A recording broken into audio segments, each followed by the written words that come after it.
ठीक है जी। Human physiology, physiology का मतलब क्या होता है? अगर हम अपनी बुक को देखें, 11th क्लास की जो हमारी बुक है, शुरुआत में हमें पढ़ाया जाता है डाइवर्सिटी। ठीक है, डाइवर्सिटी का मतलब होता है कि धरती पे एटलीस्ट हम देख सकें कि कितने लाइफ फॉर्म प्रेजेंट होते हैं, किस किस तरीके के होते हैं। ज़्यादातर जो नेचर हमें मिलता है लाइफ फॉर्म्स का, क्या क्या मिलता है बेसिकली, अगर मैं थोड़ा सा पीछे जाऊँ तो यहाँ पे एक हमारे पास है monera, and then protista, and then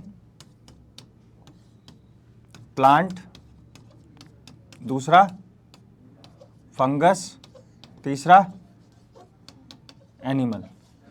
ये लाइफ फॉर्म्स है जो शुरू के हमारे 11th की बुक में शुरू के 4 चैप्टर्स में दिए हुए हैं।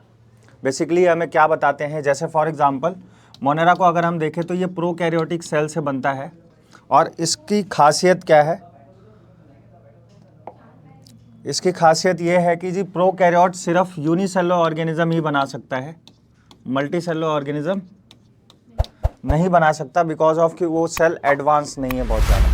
ठीक है, तो मोनेरा के ऑर्गेनिज्म भी हमें छोटे छोटे मिलते हैं। प्रोकैरियोट सेल वैसे भी बहुत एडवांस सेल नहीं है, वेल डिफाइंड न्यूक्लियस नहीं है, सेल ऑर्गेनल्स नहीं है।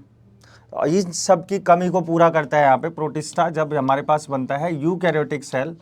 ये भी जब शुरू में बनी तो ये भी कैसे ऑर्गेनिज्म बनाया इसने? यूनिसेलुलर। बट ये सेल इतनी ज़्यादा एडवांस थी कि आगे चल के इसने मल्टी सेलुलर ऑर्गेनिज्म बनाए, जो कि ये 3 हैं। अब इसमें हम देखें अगर प्लांट के बारे में, तो प्लांट एक सेसाइल ऑर्गेनिज्म होता है, अपनी लोकेशन को बदल नहीं सकता है। और एनिमल को देखें तो जी मोटाइल ऑर्गेनिज्म होता है, अपनी पोजीशन को बदल सकता है, मूव कर सकता है। वो एक्सेप्शन है थोड़े बहुत स्पॉन्जेस जो शुरुआत में है, बाकी ज़्यादा में ये बदल ही सकते हैं। ठीक है, अब इसमें देखें तो जी प्लांट लोकेशन नहीं बदल सकता है, लेकिन ये अपना खाना बना सकता है। ठीक है, और एनिमल की बात करें तो जी ये खाना नहीं बना सकता है। अब इन दोनों में जो फंगस बना है वो इंटरमीडिएट कैरेक्टर है। इसमें इंटरमीडिएट इज, ये अपनी लोकेशन भी नहीं बदल सकता, प्लस खाना भी नहीं बना सकता। ठीक है, अब अगर हम कहें कि जी प्रोटिस्टा कैसे ऑर्गेनिज्म होंगे, तो मोनेरा की बात करें तो ये ऑटोट्रॉप भी इसमें मिलते हैं और हेट्रोट्रॉप भी। सेम ऐसी प्रोटिस्टा को जब हम पढ़ते हैं तो इसमें ऑटो और हेट्रो दोनों मिलते हैं। यानी ये जो 3 कैरेक्टर हम यहाँ देख रहे हैं, ये तीनों कैरेक्टर के ऑर्गेनिज्म प्रोटिस्टा में हमें मिलते हैं। इसमें प्लांट जैसे ऑर्गेनिज्म भी हैं, फंगस जैसे ऑर्गेनिज्म भी हैं, और एनिमल जैसे ऑर्गेनिज्म भी हैं। फिर इसी चीज़ का डिफाइंड होता है, तो यहाँ पे हमारे जो सबसे कॉम्प्लेक्स किंगडम है, इसमें से भी अगर हम बात करें, ये 3 है, 3 में से अगर हम तरक्की होने की संभावना देखें तो फंगस तो बिल्कुल तरक्की नहीं कर पाएगा। क्यों जी? एक तो खाना नहीं बना रहा है, प्लस अपनी लोकेशन चेंज नहीं कर पा रहा है। प्लांट और एनिमल में कंपैरिजन करें तो इन दोनों किंगडम ने अपने जगह पे, मतलब अपने लेवल पे दोनों ने ग्रोथ की है। बट अगर हम प्लांट की बात करें तो प्लांट में हमें टोटल सिर्फ 5 किंगडम देखने को मिलते हैं, फाइलम मिलते हैं, सॉरी। वो फाइलम क्या क्या है जी? Algae, bryophytes, pteridophytes, gymnosperm, angiosperm. तो धरती का सबसे बेहतर प्लांट, ठीक है, पहचान क्या है इसकी? ये प्लांट्स जो होते हैं फ्लावरिंग प्लांट्स होते हैं, दैट इज इसमें फ्लावर होते हैं। ठीक है, और ऐसे ही हम एनिमल्स की अगर हम बात करें तो एनिमल्स में बहुत सारे हैं। स्पॉन्जेस है, ठीक है, टीरोपोरा है, नाइडेरियंस है, platyhelminthes, aschelminthes, annelids, arthropoda, mollusca, echinodermata, hemichordata, last में है कॉर्डेटा। ठीक है, तो सबसे अच्छा फाइलम एनिमल में कौन सा है? कॉर्डेटा है। बट क्योंकि अब अगर हम प्लांट और एनिमल में कंपैरिजन करें तो एनिमल ने ज़्यादा तरक्की की है, सिर्फ अपने मोटिलिटी की वजह से। लेट्स जस्ट टेक एग्जांपल की जी प्लांट किसी जंगल में बहुत सारे हो गए, एक अच्छा सा फॉरेस्ट है और बहुत सारे वहाँ एनिमल्स भी रहते हैं, और वहाँ पे कोई भी नेचुरल डिसास्टर आता है तो प्लांट वहाँ से भाग नहीं सकता है, चाहे वो 100 साल या 1000 साल से था, लेकिन एनिमल वहाँ से मूव कर सकता है। और एनिमल के मूवमेंट की वजह से वो अलग अलग जियोग्राफिकल एरिया पे रह सकता है, पहाड़ों पे भी जा रहा है, वो समंदर में भी जा रहा है, जिस वजह से एनिमल्स हर जगह हमें ज़्यादा मिलते हैं। प्लांट से नंबर में भी डबल होते हैं ये, अगर इनकी डाइवर्सिटी को देखें, स्पीसीज नंबर, प्लस इनका आपको रिचनेस भी ज़्यादा मिलता है, एनिमल की प्रेजेंस ज़्यादा मिलती है। ठीक है, तो अब एनिमल को थोड़ा सा और देखेंगे तो जी एनिमल को जब और इसके अंदर कॉर्डेटा में हम जाते हैं तो कॉर्डेटा में फिर से एक तो डिवाइड है जी प्रोकॉर्डेट और एक है वर्टिब्रेट। वर्टिब्रेट्स वो जीव हैं जिनके अंदर वर्टिबल कॉलम पाई जाती है। तो सिर्फ वर्टिबल कॉलम नहीं बोलेंगे, साथ में हमारे ब्रेन को प्रोटेक्ट करने के लिए क्रेनियम होता है। ठीक है, तो ब्रेन और स्पाइनल कॉर्ड को प्रोटेक्शन देने के लिए वर्टिबल कॉलम और ब्रेन बॉक्स है जिसको क्रेनियम बोलते हैं, ये जिन ऑर्गेनिज्म में है वो वर्टिब्रेटा में आते हैं। तो वर्टिब्रेटा में फिर हमारे ऑर्गेनिज्म शुरू होते हैं, फिशेस, एम्फीबियंस, रेप्टाइल्स, बर्ड्स जिनको हम एव्स कहते हैं, और लास्ट में है मैमल्स। फिर मैमल्स के अंदर भी जाएंगे तो लास्ट में हमें मिलता है ह्यूमन। तो धरती का सबसे बेहतर एनिमल और सबसे बेहतर प्लांट एंजियोस्पर्म। ठीक है, दैट्स वाई अगर हम 11th की पूरी बुक देखोगे तो कैसे है वो, 11th की बुक में अगर हम देखें तो 5 चैप्टर है हमारे पास, मॉर्फोलॉजी जो प्लांट को बाहर से पढ़ाता है हमें, फिर एनाटॉमी जो प्लांट को कट करके पढ़ाता है, ठीक है, और फिर हमारे पास है एनिमल टिश्यू। तो अगर हम बात करें कि प्लांट में हम मॉर्फोलॉजी पढ़ रहे हैं, प्लांट को बाहर से पढ़ रहे हैं या प्लांट को हम अंदर से पढ़ रहे हैं, इन दोनों में हम कौन से प्लांट को पढ़ रहे हैं, एंजियोस्पर्म को। ठीक है, अगर कोई ऑर्गेनिज्म सबसे बाद में बना है तो वो सबसे ज़्यादा कॉम्प्लेक्स भी होगा, और अगर हम कॉम्प्लेक्स वाले को पढ़ लेंगे तो सिंपल वाले ऑटोमेटिक उससे सिंपलर ही होंगे, उससे ज़्यादा कॉम्प्लेक्स चीज़ें नहीं होंगी। इस वजह से हमने कॉम्प्लेक्स वाले को पकड़ा। तो ये यहाँ पे एनाटॉमी में प्लांट टिश्यू पढ़ाया जाता है। ठीक है, एनिमल में एनिमल टिश्यू। फिर हम आते हैं जी, एक अलग से यूनिट है हमारे पास सेल, और इसमें सब कुछ दिया हुआ है सेल के बारे में। 8 चैप्टर है बेसिक सेल, 9 चैप्टर है बायोमॉलिक्यूल्स, यानी सेल के अंदर कौन कौन से मॉलिक्यूल्स प्रेजेंट होते हैं, carbohydrate, protein, fat, lipid, nucleic acid. और 10 चैप्टर है cell division.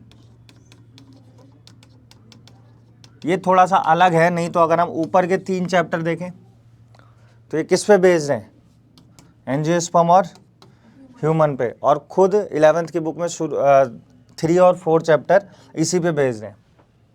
Diversity in plant में पढ़ाते हैं एंजियोस्पर्म, सॉरी प्लांट किंगडम, फिर ह्यूमन का उसमें एनिमल पूरा। तो अब फिर आगे चलते हैं जी, ये स्लाइड ही चेंज कर दो, तुम लोगों को मिल जाएगी ना फिर ये, स्लाइड चेंज कर देते हैं।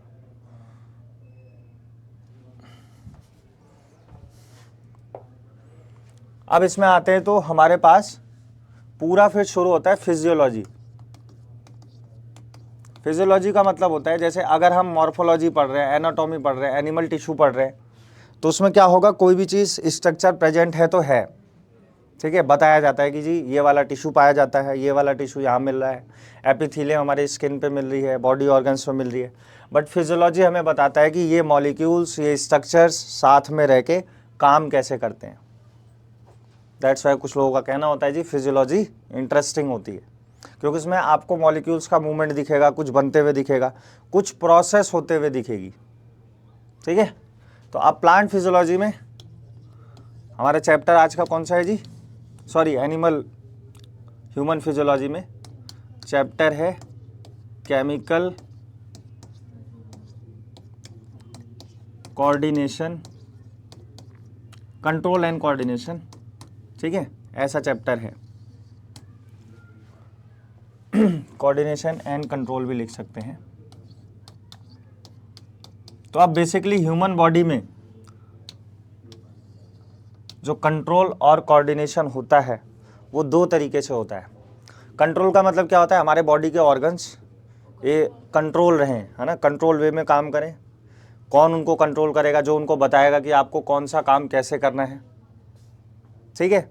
और दूसरा होता है कोऑर्डिनेशन, हर ऑर्गन एक दूसरे से कोऑर्डिनेट करके काम करे।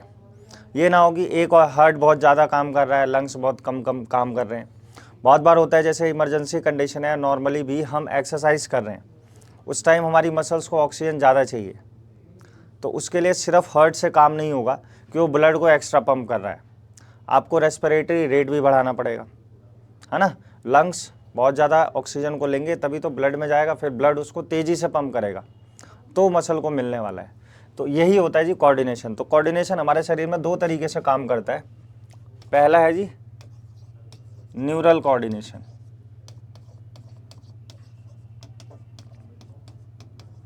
और दूसरा है केमिकल कोऑर्डिनेशन।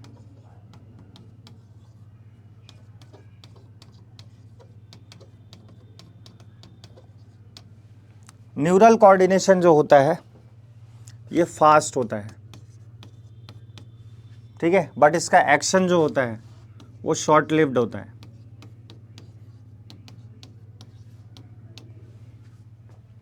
जैसे मेरे को इस हाथ का मूवमेंट करना है, ये मेरे न्यूरल कोऑर्डिनेशन से हो रहा है और ज़्यादा समय तक नहीं हो रहा है।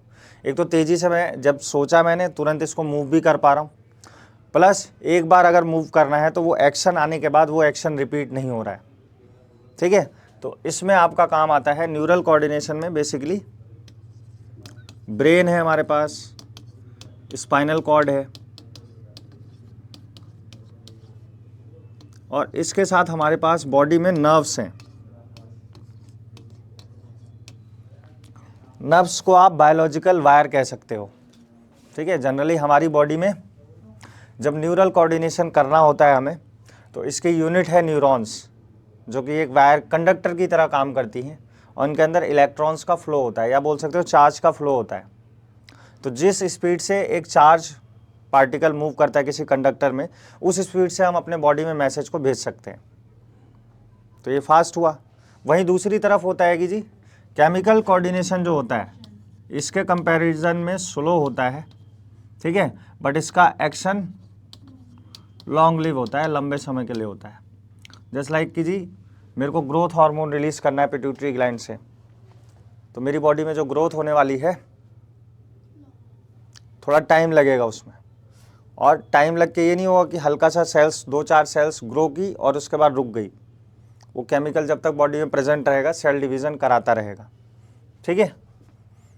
अब इसमें अगर हम देखें केमिकल कोऑर्डिनेशन में, तो इसमें भी हमारा ब्रेन तो है, ब्रेन दोनों काम करवाता है, ब्रेन ही कंट्रोल करता है, ऐसा हम बोलते हैं हमारी पूरी बॉडी को। तो वो दोनों एक्शन को अपने यूज़ में लेता है, एक तो न्यूरल कोऑर्डिनेशन भी और केमिकल कोऑर्डिनेशन भी, ठीक है। तो ब्रेन तो इसमें आता ही आता है, इसके साथ आते हैं हमारे पास कुछ ग्लैंड्स हैं जिसको हम एंडोक्राइन ग्लैंड्स बोलते हैं। एंडोक्राइन ग्लैंड्स अभी बता रहे हैं इसके बारे में। ये ग्लैंड्स ही हैं जो केमिकल रिलीज करके मैसेज को भेजते हैं, ठीक है। अब आते हैं जी ग्लैंड होता क्या है।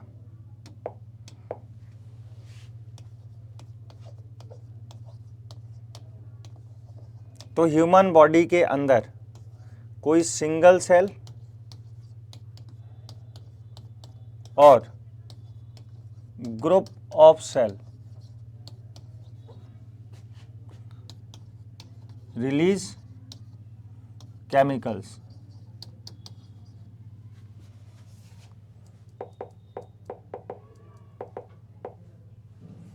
ग्रुप ऑफ सेल which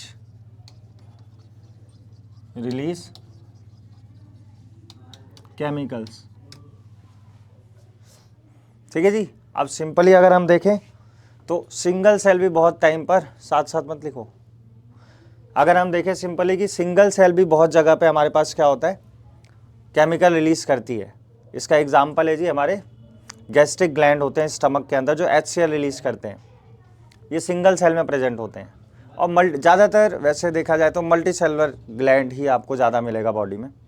जो ग्रुप बना के इकट्ठे रिलीज करने की कोशिश करते हैं, ताकि उनका जो भी हार्मोन या केमिकल रिलीज हो रहा है वो बल्क अमाउंट में हो और एक पर्टिकुलर डायरेक्शन में पहुंचे। तो अब इसमें आते हैं जी। तो इस ग्लैंड का अगर हम नेचर देखें तो ग्लैंड्स को बांटा गया है दो कैटेगरी में। एक होता है एक्सोक्राइन ग्लैंड,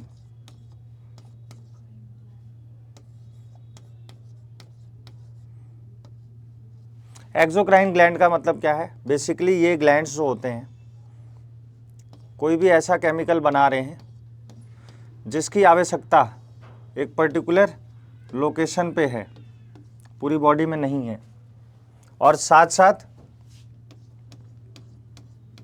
ये डायरेक्ट रिएक्शन को कराते हैं, डायरेक्ट इन्वॉल्व होते हैं किसी भी मेटाबॉलिक रिएक्शन में। अगर कोई ए नाम का सबस्ट्रेट है जो प्रोडक्ट में कन्वर्ट हो रहा है, तो हमारी बॉडी में ऐसी रिएक्शंस को हम क्या बोलते हैं जी? मेटाबॉलिज्म। और मेटाबॉलिज्म को जो करवाता है उसको हम बोलते हैं एंजाइम। ठीक है, तो बेसिकली हमारे जो एक्सोक्राइन ग्लैंड है ये क्या बनाते हैं, और एंजाइम एक पर्टिकुलर लोकेशन पे इनकी आवश्यकता होती है, जिनकी वजह से क्या होता है जी, इनका जो सिक्रीशन है वो थ्रू द किसी डक्ट के थ्रू होगा उस पर्टिकुलर लोकेशन पे। तो डक्ट वाले जो ग्लैंड होते हैं वो ग्लैंड हमारे एक्सोक्राइन होते हैं, प्लस इनका सिक्रीशन ज़्यादा अमाउंट में होता है। जैसे हमारे सलेवरी ग्लैंड है जो सलाइवा रिलीज करते हैं, और देखा जाए तो जी पैंक्रियाज है हमारे पास, सबसे बड़ा ग्लैंड डाइजेशन का लीवर है हमारे पास। ठीक है, अब आते हैं जी एंडोक्राइन ग्लैंड्स।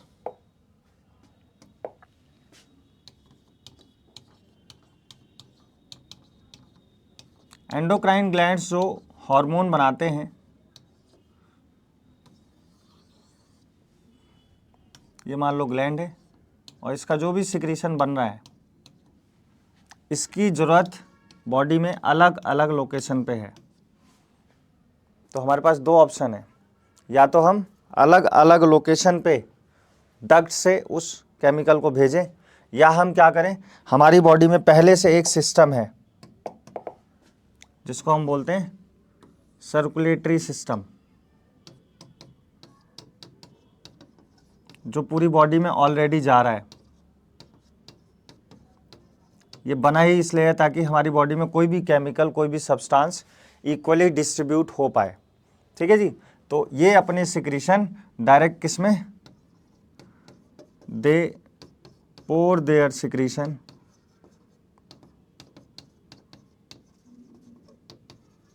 इनटू ब्लड, या ब्लड स्ट्रीम बोल देते हैं। ठीक है, एक चीज़ पहली और दूसरी चीज़ क्या है कि इनके जो सिक्रीशन होता है, इनके सिक्रीशन को हम हार्मोन कहते हैं। हार्मोन्स डायरेक्टली इन्वॉल्व नहीं होते किसी भी मेटाबॉलिक रिएक्शन में। ठीक है, हार्मोन्स क्या करते हैं, तो हार्मोन्स के लिए एक छोटी सी लाइन बोली गई है कि दे आर केमिकल मैसेंजर।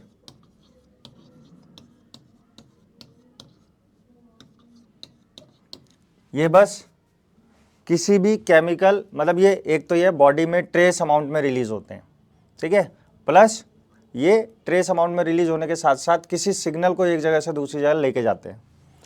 अब बात आती है कि ये कहाँ कहाँ पे काम करेंगे। जैसे फॉर एग्जांपल है कि जी ग्रोथ हार्मोन रिलीज हुआ। अब अगर ग्रोथ हार्मोन की ज़रूरत पूरी बॉडी में है तो पूरी बॉडी पे उस हार्मोन का एक रिसेप्टर होगा,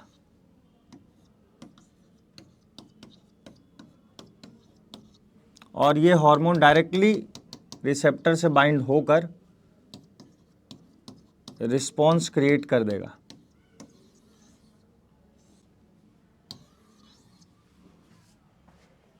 जिस हार्मोन की आवश्यकता जहाँ जहाँ पे है वहाँ वहाँ उसका रिसेप्टर प्रेजेंट होता है। ठीक है, तो बेसिकली एंडोक्राइन ग्लैंड से ही हमारा केमिकल कोऑर्डिनेशन चलता है। कुछ ग्लैंड्स ऐसे भी हैं, इसमें एग्जांपल हम ले सकते हैं पिट्यूटरी ग्लैंड,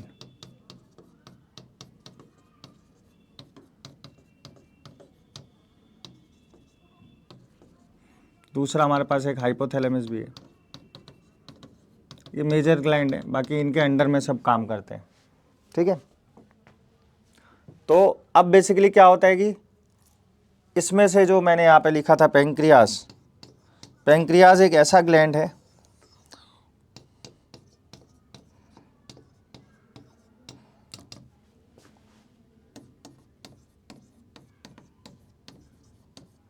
जिसका 99% पार्ट तो कैसा है, एक्सोक्राइन, और 1% पार्ट एंडोक्राइन, ठीक है। 99% पार्ट एक्सोक्राइन है, दैट इज ये डाइजेस्टिव एंजाइम्स बनाता है जिसको हम पैंक्रियाटिक जूस बोलते हैं। 1% पार्ट इसका एंडोक्राइन है जो हार्मोन्स बनाता है। अब 1% पार्ट में भी क्या होता है कि जब हम पैंक्रियास को कट करते हैं, इसका टीएस मतलब ये अगर मेरे पास पैंक्रियाज है और इसका मैंने ऐसे ट्रांसवर्स सेक्शन कट किया, तो इसकी स्लाइड में मुझे दिखने वाला है क्या, जगह जगह पे छोटी छोटी डक्ट होती हैं और इनके चारों तरफ पैंक्रियास की सेल्स होती हैं जो पिरामिडल शेप की होती हैं और एक फ्लावर जैसा अपीयरेंस बनाती हैं। और इनके सिक्रीशन, ये जो इनके सेंटर में डक्ट है, इसमें इनके सिक्रीशन चले जाएंगे। तो पैंक्रियास में ऐसी छोटी छोटी डक्ट बहुत सारी होंगी जो एक मेजर पैंक्रियाटिक डक्ट के अंदर अपने सिक्रीशन को क्या करेंगे, पोर कर देंगे। तो ये जो एक्सोक्राइन वाली सेल्स का स्ट्रक्चर है, इसको हम बोलते हैं एक्नी ऑफ पैंक्रियास।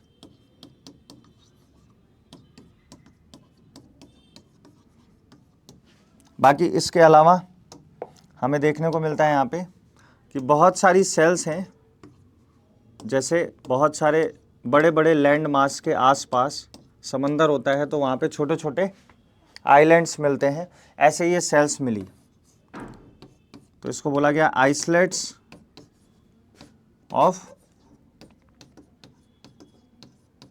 लैंगरहैंस। इसमें सेल्स थी alpha, beta, gamma, delta and polypeptidal cell, जिसमें से बेसिकली हमें 11th में पढ़ना होता है अल्फा सेल और बीटा सेल। अल्फा सेल बनाती है ग्लूकागॉन और बीटा सेल बनाती है इंसुलिन। दोनों का काम क्या है, दोनों का काम ये है कि जैसे ही हम खाना खाते हैं तो खाना खाने के बाद हमारे ब्लड में ग्लूकोज का लेवल बढ़ता है,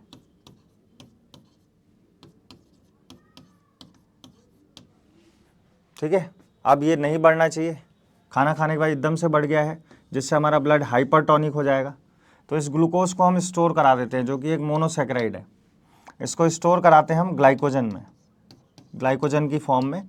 ग्लाइकोजन एक स्टोरेबल कार्बोहाइड्रेट फॉर्म है जो एक पॉलीसैकेराइड होता है, और ग्लाइकोजन स्टोर होता है लीवर में, और प्लस हम मसल में भी इसको भेज देते हैं, क्योंकि नॉर्मली ह्यूमन बॉडी मूवमेंट करती रहती है, मसल में भी ग्लाइकोजन की खपत होती है। तो ये जो ग्लूकोज को ग्लाइकोजन में कन्वर्ट किया है, ये काम करता है इंसुलिन। और अगर ब्लड में शुगर लेवल कम हो रहा है और आपने खाना नहीं खाया है, तो ग्लाइकोजन क्या करेगा, ग्लूकोज में ब्रेक होना शुरू हो जाएगा, जिसके लिए आपको चाहिए ग्लूकागॉन।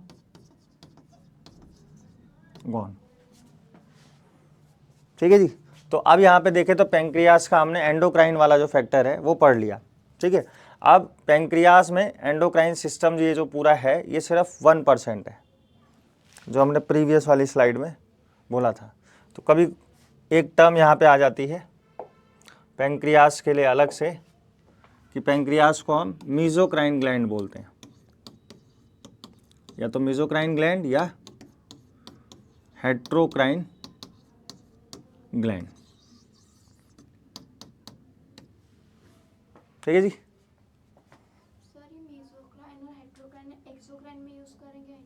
नहीं, ये दोनों का इंटरमीडिएट है। इंटरमीडिएट का मतलब क्या होता है, अगर आपको बॉडी में कोई ऐसा ग्लैंड मिल रहा है जो दोनों नेचर को शो कर रहा है, दोनों प्रॉपर्टी शो कर रहा है, तो मीजो मतलब हो गया मिक्सिंग, है ना, या हेट्रो बोल देते हैं उसको। दैट्स वाई एक टर्म यहाँ पे आती है, पेंक्रियाज के लिए सिर्फ बनी हुई है। हम नेक्स्ट स्लाइड पे चलते हैं। तो पूरा केमिकल कोऑर्डिनेशन काम कैसे करेगा इस चीज़ को समझते हैं। अब यहाँ पे हमारे पास ग्लैंड्स का सेट है। सबसे पहले हाइपोथैलेमस, जो पूरी बॉडी का, इसको या तो बोलो master of master gland, master का भी जो मास्टर है, ठीक है, और इसी के अंडर में काम करता है मास्टर ग्लैंड, जिसको हम बोलते हैं पिट्यूटरी। अब मास्टर ग्लैंड को पिट्यूटरी ग्लैंड, पिट्यूटरी ग्लैंड को मास्टर ग्लैंड क्यों बोलते हैं? क्योंकि इसी के अंडर में सारे ग्लैंड्स काम करेंगे, सबको कोऑर्डिनेट करेगा पिट्यूटरी ग्लैंड, लेकिन पिट्यूटरी को कोऑर्डिनेट करेगा हाइपोथैलेमस। तो हमारे पास लिस्ट है। सबसे पहले आते हैं, ऊपर से शुरू करेंगे, ब्रेन में ही होता है पीनियल ग्लैंड, फिर गले की तरफ आएंगे तो जी थायराइड ग्लैंड, और थायराइड के जस्ट पीछे पैराथायराइड ग्लैंड,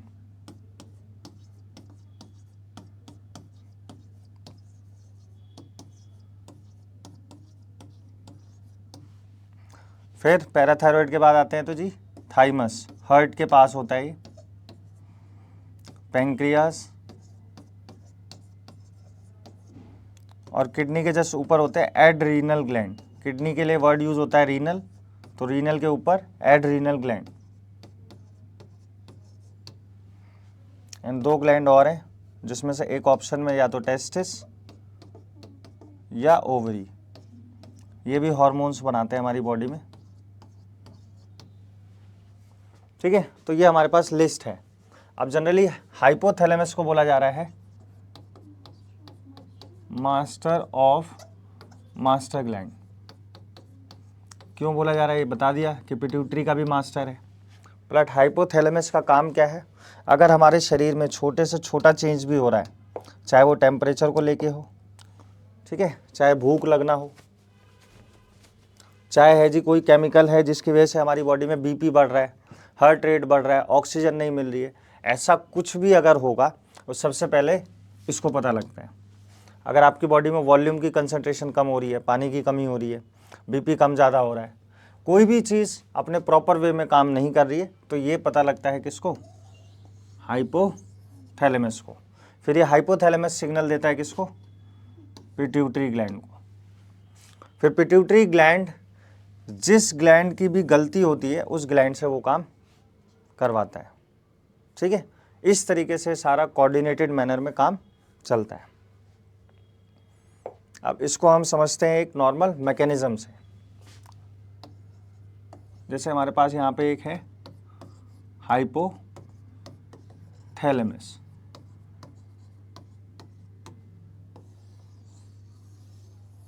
तो हाइपोथैलेमस एक हार्मोन रिलीज कर रहा है। एनसीईआरटी में एग्जांपल है हमारे पास GnRH,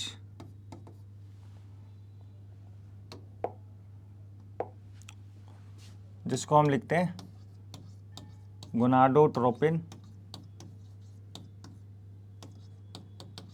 रिलीजिंग हार्मोन। ज़्यादातर हाइपोथैलेमस के जो हार्मोन्स होते हैं उसमें दो वर्ड ऐड होता है, या तो रिलीजिंग हार्मोन या इनहिबिटिंग हार्मोन, ठीक है। तो ये अभी रिलीजिंग है। कई बार हमें इनहिबिशन की ज़रूरत पड़ती है, और कई बार क्या होता है कि इसके रिजल्ट से ही जो इफेक्ट जनरेट होगा वो इस रिलीजिंग हार्मोन को रोक देगा, ठीक है। जैसे यहाँ पे क्या हुआ जी, रिलीजिंग हार्मोन रिलीज हुआ और उसके बाद ये मिला पिट्यूटरी को, तो पिट्यूटरी को पता लग गया कि मेरे को क्या रिलीज करना है? गोनाडोट्रोपिन रिलीज करने हैं। अब गोनाडोट्रोपिन होते क्या हैं? गोनाड्स को एक्टिव करने वाले, गोनाड, टेस्टिस और ओवरी को हम बोलते हैं। तो गोनाडोट्रोपिन हो गया जी जो गोनाड को एक्टिव करे, जैसे जी GnH, गोनाडोट्रोपिन हार्मोन। इसमें आता कौन कौन है जी? FSH, और LH। एज इसका नाम इंडिकेट करता है फॉलिकल स्टिमुलेटिंग हार्मोन, और ये ल्यूटिनाइजिंग हार्मोन।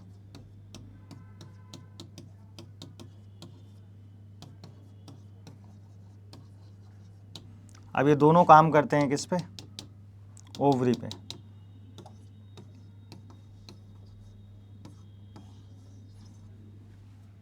अब ओवरी पे काम करने का हुआ तो इसमें हुआ क्या जी कि जैसे यहाँ पे FSH जैसा कि नाम बता रहे हैं फॉलिकल को स्टिमुलेट कर रहा है। अब ओवरी में पहले से फॉलिकल्स होते हैं, जिसमें फॉलिकल्स बनने होते हैं जब एग को हमें करना होता है, मतलब ओवरी के अंदर पहले से बहुत सारे एग प्रेजेंट होते हैं, लेकिन उनमें से कोई एक एग है जो 1 मंथ में एक बार बन के बाहर आना है उसको। तो इस एग को जब बाहर आना है तो ये एग्जैक्ट ऐसे नहीं आएगा, एग डेवलप होगा। अगर हम रिमाइंड करें अपना सेल डिवीजन वाला चैप्टर कि मियोसिस होने के लिए बहुत सारी स्टेजेस होती हैं, तो ये जितने भी एग हैं हमारे, ये मियोसिस में बोल सकते हो आपकी बाइंड हो रखे हैं या अरेस्ट हो रखे हैं। जैसे ये सारे अरेस्ट हो रखे होते हैं। प्रोफेज एक होता है, प्रोफेज में 5 फेजेस होती हैं। कौन कौन सी? Leptotene, zygotene, pachytene, diplotene, diakinesis.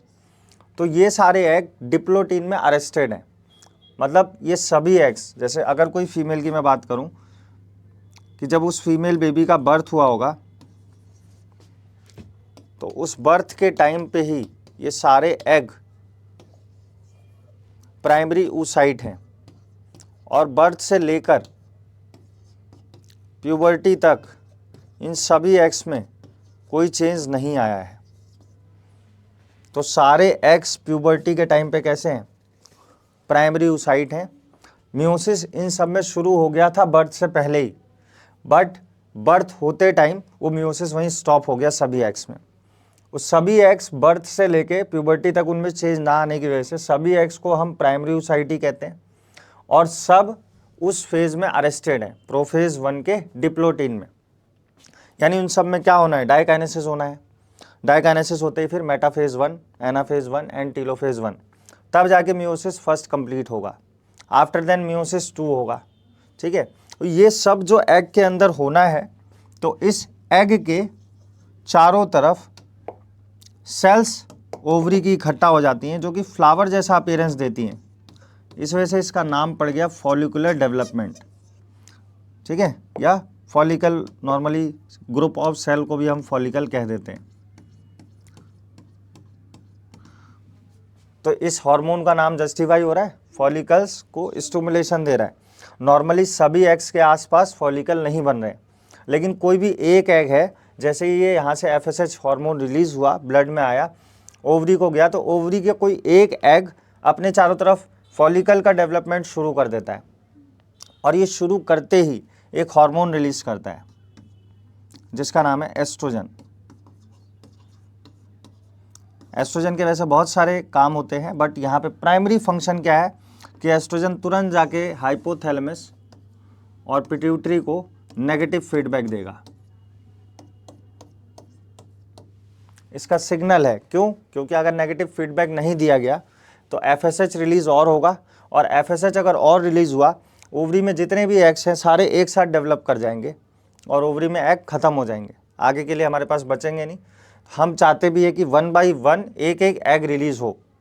वहीं हम मेल्स में क्या देखते हैं कि मेल्स में हम गैमेट के नंबर को बढ़ाना चाहते हैं, ज़्यादा से ज़्यादा, मिलियंस में 2 मिलियंस टू 3 मिलियन स्पर्म्स होते हैं, बट यहाँ पे हम सिंगल 1 रखते हैं। इसका रीज़न क्या होता है? नेचर में ऐसा देखा गया है कि मेल गैमेट जो होता है उसको ट्रैवल करना होता है, इसलिए हम मेल को साइन भी एरो से दिखाते हैं। ठीक है, तो जिसको ट्रैवल करना है उसका साइज़ कैसा होगा?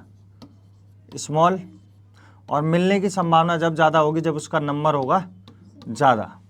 ठीक है, तो साइज़ स्मॉल और नंबर बहुत ज़्यादा। वहीं फीमेल प्लस से दिखाते हैं, इसमें साइज़ होगा लार्ज, जितना बड़ा हम कर सकते हैं, और नंबर होगा कम से कम। तो सबसे कम नंबर है 1। अगर हम लोअर ऑर्गेनिज्म में देखते हैं, that is algae, bryophyte, pteridophyte या लोअर एनिमल में, तो उनमें सिमिलर गैमेट भी मिलते हैं, साइज भी ज़्यादा डिफर नहीं करता है, नंबर भी बहुत ज़्यादा डिफर नहीं करता है, मेल भी ज़्यादा फीमेल भी ज़्यादा। लेकिन जब इवोल्यूशन हुआ तो धीरे धीरे प्लांट और एनिमल दोनों को समझ आ गया कि दोनों का नंबर इंक्रीज करने से कोई फ़ायदा नहीं है। अगर आपको एक प्रोबेबल फर्टिलाइजेशन कराना है तो मेल का नंबर आप बढ़ाओगे, फीमेल का सबसे कम रखोगे, क्योंकि जिसको ट्रैवल करना है उसका साइज़ छोटा करो और उसका नंबर बढ़ाओ, और जिसको एक जगह रहना है उसका साइज़ बड़ा करो और नंबर कम करो, तो प्रोबेबिलिटी बढ़ जाएगी। ठीक है, क्योंकि अब यहाँ पे देखें तो एक एग के लिए हमारे पास 2 से 3 मिलियन स्पर्म प्रेजेंट हैं, तो वो ज़्यादा बेटर है। तो ये एस्ट्रोजन क्या कर रहा है, यहाँ पे एक नेगेटिव फीडबैक देता है, जिससे ऑटोमेटिक अब हम यहाँ पे देखें कि हाइपोथैलेमस को इनहिबिटिंग हार्मोन रिलीज करने की ज़रूरत नहीं है पिट्यूटरी के लिए, क्योंकि यहाँ पे जो एस्ट्रोजन था उसी ने दोनों को इनहिबिट कर दिया, हाइपोथैलेमस को भी और पिट्यूटरी को भी, तो ये सिक्रीशन स्टॉप हो जाता है। अब क्या होता है कि जी FSH और LH दोनों डाउन हो जाते हैं। ये जो हाफ साइकिल मैंने बताई है, क्योंकि ये मेंस्ट्रुअल साइकिल का पार्ट हो जाता है कि एस्ट्रोजन रिलीज हुआ 10 से 15 दिन ये चलता है, उसी टाइम पे जब एस्ट्रोजन पीक लेवल पे होता है, यानी एग प्रॉपर डेवलप हो गया, तो एक बार ये दोबारा रिलीज होते हैं। तो ये दिखाता है कि अगर एस्ट्रोजन कम है तब तो ये इनहिबिट कर रहा है, और यही एस्ट्रोजन अगर पीक लेवल पर है, इसके पीछे ये फैक्टर है कि इसको भी पीक करने के लिए एक हार्मोन होता है ईस्ट्राडायोल, बट उस सिलेबस में नहीं हमारे, तो हम ऐसे पढ़ सकते हैं जी कि एस्ट्रोजन पीक पे होगा जब, तो ये एक पॉजिटिव फीडबैक भी दे रहा है, और इस पॉजिटिव फीडबैक की वजह से एक बार दोबारा ये दोनों रिलीज होंगे FSH और, लेकिन इस बार जो अमाउंट होगा वो LH का ज़्यादा होगा। पिछली बार क्या था, FSH का ज़्यादा था, इस वजह से हमने FSH का इफेक्ट को डिस्क्राइब किया। इस बार LH का अमाउंट ज़्यादा होगा, जिसकी वजह से ये ऐसा कर देता है कि ओवरी में जो एग बना था वो ओवरी के वॉल्स को ब्रेक करके बाहर आ जाता है। एक एग को बनाना शुरू कर रहा है और एक वॉल्स को ब्रेक करके उसको बाहर रिलीज करवाता है, जिससे वो ओवरी से बाहर निकल के टुवर्ड्स द यूट्रस की तरफ मूव करेगा, जहाँ पे उसको स्पर्म मिलने वाला है थ्रू द फैलोपियन ट्यूब। तो अब ये ल्यूटिनाइजिंग हार्मोन्स भी जब रिलीज हुआ तो इसके इफेक्ट में भी एक चीज़ यहाँ पे रिलीज होती है, एग तो यहाँ पे छोड़ के चला जाता है, जो फॉलिकल यहाँ पे बचा था, जो चारों तरफ एग के बना था, ये फॉलिकल एक अलग स्ट्रक्चर बना लेता है जिसको हम बोलते हैं कॉर्पस लूटियम। मतलब यहाँ पे मान लीजिए एग था और ये एग तो छोड़ के चला गया, तो जो बॉडी बची है ये बॉडी कहलाती है कॉर्पस ल्यूटियम, और ये फीमेल में दूसरा हार्मोन रिलीज करता है जो कि है प्रोजेस्टेरॉन। प्रोजेस्टेरॉन का भी सेम काम है, ये भी क्या करता है, नेगेटिव फीडबैक देता है। तो कहीं कहीं हमें हार्मोन्स बहुत ज़्यादा कॉम्प्लेक्स दिखाई देते हैं, क्योंकि जैसे इसने प्रोजेस्टेरॉन रिलीज किया तो अब ये दोनों दोबारा रिलीज नहीं होंगे। अब ये एग जो पहुंचा था यूट्रस में, अगर उसको स्पर्म मिल जाता है तो ये कॉर्पस लूटियम अगले 2 से 3 महीने तक प्रोजेस्टेरॉन बनाता रहेगा, और अगर 3 महीने तक प्रोजेस्टेरॉन बन रहा है इसका मतलब ये दोनों रिलीज नहीं हो रहे, नए एग की साइकिल शुरू नहीं हो रही है। 3 से 4 महीने बाद प्लेसेंटा बन जाता है यूट्रस में, तो वो इसका काम शुरू कर देता है कॉर्पस लूटियम का, फिर ये डीजेनरेट हो जाता है। बट अगर इसी एग को स्पर्म नहीं मिला तो ये कॉर्पस लूटियम एग रिलीज होने के 12 से 14 दिन में डीजेनरेट हो जाता है। तो 14 दिन इसने प्रोजेस्टेरॉन रिलीज किया, 14 दिन तक जो भी कंडीशन थी वो स्टॉप थी। जैसे ही प्रोजेस्टेरॉन डिक्रीज होगा तो यूट्रस में जो चेंज आए थे वो ब्लीडिंग की वजह से सारी जो वॉल्स में चेंज आया था वो ब्रेक हो जाएगा, प्लस प्रोजेस्टेरॉन तो कम हो ही गया, एस्ट्रोजन पहले से ही कम था, इन दोनों के कम होने से वापस एक नई साइकिल शुरू होगी। वापस से हाइपोथैलेमस जब देखेगा ना प्रोजेस्टेरॉन है बॉडी में ना एस्ट्रोजन है 4-5 दिन तक, तो वो दोबारा से GnRH रिलीज करके ये साइकिल शुरू करेगा। ठीक है जी। तो कोई कोई हार्मोन अगर हम देखें तो ये कॉम्प्लेक्स हो जाते हैं, कोई कोई है बहुत सिंपल है जी, इतना ज़्यादा इफेक्ट नहीं है, क्योंकि इसमें ओवरी को हमने कंसिडर किया था तो प्रॉपरली हमें समझ आ जाता है। पॉजिटिव फीडबैक भी हो सकता है नेगेटिव फीडबैक भी हो सकता है। ज़्यादातर केसेस में हम ये देखते हैं कि अगर कोई हार्मोन रिलीज हुआ है तो वो नेगेटिव फीडबैक ही देगा। पॉजिटिव जब देगा जब उसका लेवल कम हो जाएगा, तो ऑटोमेटिक वो स्टिमुलेट हो जाता है। ठीक है जी।